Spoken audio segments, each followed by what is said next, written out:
Hello दोस्तों, welcome. Vital Chemtech limited company का IPO open होने वाला है। कंपनी के डिटेल्स देखेंगे, जैसे कंपनी करती क्या है, बिजनेस मॉडल क्या है, कब से मार्केट में, कंपनी का फाइनेंशियल ग्रोथ देखेंगे, जैसे कि सेल्स ग्रोथ कैसा है, प्रॉफिट ग्रोथ कैसा है, आईपीओ लाने का कारण देखेंगे और आईपीओ का price band, opening date, closing date देखेंगे। आईपीओ का अभी जीएमपी क्या चल रहा है ये भी देखेंगे। फाइनली इस आईपीओ में अप्लाई करें या अवॉइड करें ये भी देखेंगे। तो दोस्तों, जैसे मैंने आपको कंपनी का नाम बताया, वाइटल केमटेक आईपीओ, जो कि 31 अक्टूबर को ओपन हो रहा है और 3 नवंबर 2022 तक चलेगा। अभी कंपनी करती क्या है और कब से मार्केट में, तो कंपनी की स्थापना फेब 2013 में हुई, यानी कि कंपनी का मार्केट में 9 साल से प्रेजेंस है। और कंपनी अभी करती क्या है, तो कंपनी इंगेज है बिजनेस में मैन्युफैक्चरिंग के, जो कि फॉस्फोरस डेरिवेटिव प्रोडक्ट्स यहाँ पे कंपनी बनाती है, जो कि कंपनी मैन्युफैक्चरिंग करती है और सप्लाई करती है फॉस्फोरस बेस्ड केमिकल। ये केमिकल है फॉस्फोरस, जो कि हाई क्वालिटी के यहाँ पे प्रोडक्शन करती है कंपनी। और कंपनी जो प्रोडक्शन करती है वो गवर्नमेंट के नॉर्म्स रहते हैं, जो इन्वायरमेंट को नुकसान ना हो, हेल्थ को नुकसान ना हो और सेफ्टी बेस यहाँ पे कंपनी प्रोडक्शन करती है। और कंपनी के इसके लिए 3 मैन्युफैक्चरिंग है, जो कि गुजरात में स्थित है, एक आप देख सकते हैं दहेज में और अहमदाबाद। ऐसे कंपनी के 3 मैन्युफैक्चरिंग यूनिट हैं। अभी जो कंपनी फॉस्फोरस बेस्ड प्रोडक्ट यहाँ पे मैन्युफैक्चरिंग करती है, जिसमें अलग अलग प्रोडक्ट फॉस्फोरस बेस्ड के यहाँ पे कंपनी मैन्युफैक्चरिंग करती है, जैसे कि देख सकते हैं phosphorus trichloride, phosphorus oxychloride, phosphorus pentachloride, phosphorus pentoxide और पॉलीफॉस्फोरिक एसिड और फॉस्फोरस पेंटासल्फाइड। ये वेरियस कंपनी की एक ही प्रोडक्ट मैंने फॉस्फोरस में वेरियस रेंज यहाँ पे कंपनी बनाती है, जो कि कंपनी के बहुत से कस्टमर हैं, जो कि अलग अलग सेगमेंट से हैं, देखिए life sciences, crop care, speciality chemicals, textile, auxiliary, dyes, pigment और प्लास्टिक एडिटिव। अलग अलग सेक्टर के यहाँ पे कंपनी के क्लाइंट्स हैं, सबों को यहाँ पे अपने प्रोडक्ट यहाँ पे कंपनी सेल करती है। अभी कॉम्पिटिटिव स्ट्रेंथ में देखें तो कंपनी के जो प्रमोटर्स हैं अच्छे खासे उनको एक्सपीरियंस है, मैनेजमेंट टीम को भी अच्छा खासा एक्सपीरियंस है। और कंपनी की जो लोकेशन, प्राइम लोकेशन है दहेज और अहमदाबाद में, वो भी कंपनी का यहाँ कॉम्पिटिटिव स्ट्रेंथ में है। और कंपनी के जो रिलेशन हैं कस्टमर बेस से, लंबे समय से कंपनी के रिलेशनशिप में और डाइवर्सिफाइड कस्टमर बेस है कंपनी का। जैसे अलग अलग सेक्टर की कंपनी सेगमेंट में यहाँ कंपनी प्रोडक्ट्स बनाती है, अलग अलग सेक्टर में अपने प्रोडक्ट सप्लाई करती है। और कंपनी यहाँ पे फोकस करती है क्वालिटी, इन्वायरमेंट को यानी नुकसान ना हो, हेल्थ को नुकसान ना हो और सेफ्टी बेस प्रोडक्ट यहाँ पे कंपनी मैन्युफैक्चरिंग करती है और इनका ध्यान रखती है। और वाइड एप्लीकेशन ऑफ प्रोडक्ट, तो यहाँ पे अलग अलग एप्लीकेशन में, जैसे कि आपने देखा अलग अलग सेगमेंट में यहाँ पे कंपनी के अलग अलग सेक्टर में कंपनी के जो मैन्युफैक्चरिंग प्रोडक्ट हैं सप्लाई होते हैं, तो यहाँ वाइड एप्लीकेशन के लिए यहाँ प्रोडक्ट कंपनी बनाती है। तो अच्छा सा कॉम्पिटिटिव स्ट्रेंथ है कंपनी का। अभी कंपनी का फाइनेंशियल कंडीशन देखते हैं तो दोस्तों देख सकते हैं यहाँ पे 20, 21, 22 3 साल के यहाँ फिगर हैं और फिगर्स लैक्स में हैं। तो टोटल एसेट देखें तो मार्च 20 में 2318.61 लाख का, जो कि मार्च 21 में बढ़ के 3041.34 लाख का और मार्च 22 में 8093.71 लाख का, यानी कंपनी का यहाँ पे अच्छा खासा एसेट बढ़ा है ईयर बेसिस पे, जो कि 2000 के लगभग था और यहाँ पे मार्च 22 में आते आते 8000 को भी क्रॉस कर चुका है। रेवेन्यू ग्रोथ देखें तो दोस्तों देख सकते हैं यहाँ पे मार्च 20 में 4161 लाख का, जो कि मार्च 21 में बढ़ के 4768 लाख का और मार्च 22 में बढ़ के 5786.96 लाख का। तो यहाँ पे 4000 से यहाँ पे 5700 यानी 5800 आप राउंड में पकड़ सकते हैं। अच्छे खासा रेवेन्यू ग्रोथ भी आप ट्रेंड में देखने को मिला है।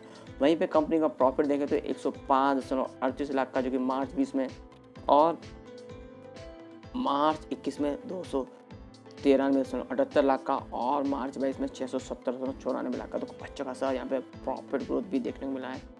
और नेट वर्थ देखें तो दोस्तों यहाँ मार्च 20 में 303.75 लाख का, जो कि मार्च 21 में बढ़ के 597.52 लाख का और मार्च 22 में 1337.32 लाख का। तो दोस्तों तो देख सकते हैं यहाँ पे 303 से यहाँ 1337 लाख का कंपनी का नेटवर्थ अच्छा खासा अप ट्रेंड में देखने को मिला है ईयर ऑन ईयर बेसिस पे। कंपनी के सरप्लस देखें तो दोस्तों यहाँ पे 20 में 21 में तो कोई खास सरप्लस देखने को नहीं मिला है रिजर्व सरप्लस, पर यहाँ पे मार्च 22 में देखें तो 670.94 लाख की कंपनी के अच्छे खासे रिजर्व सरप्लस देखने को मिले हैं।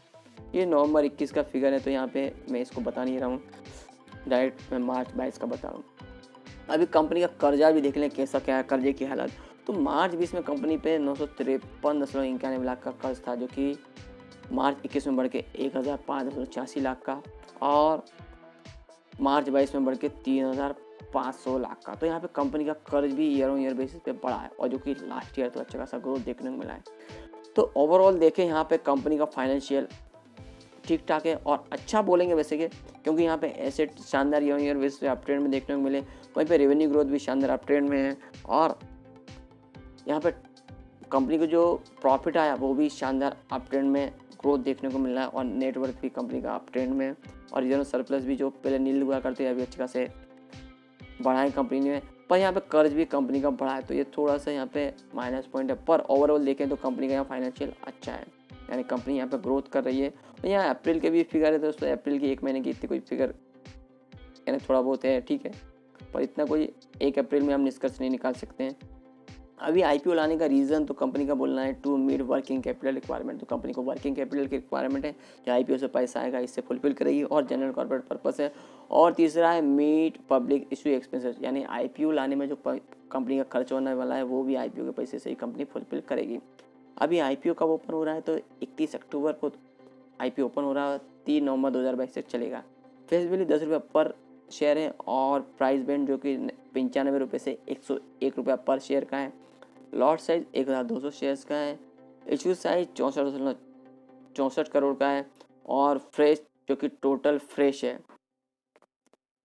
Issue type book build issue है, लिस्टिंग NSE से SME होगा, और QIB कैटेगरी के लिए 50% का अलॉटमेंट रखा गया है, जबकि NII जिसे में HNI कैटेगरी बोलते हैं 15% का अलॉटमेंट रखा गया है, जबकि रिटेल कैटेगरी के लिए 35% का अलॉटमेंट रखा गया है।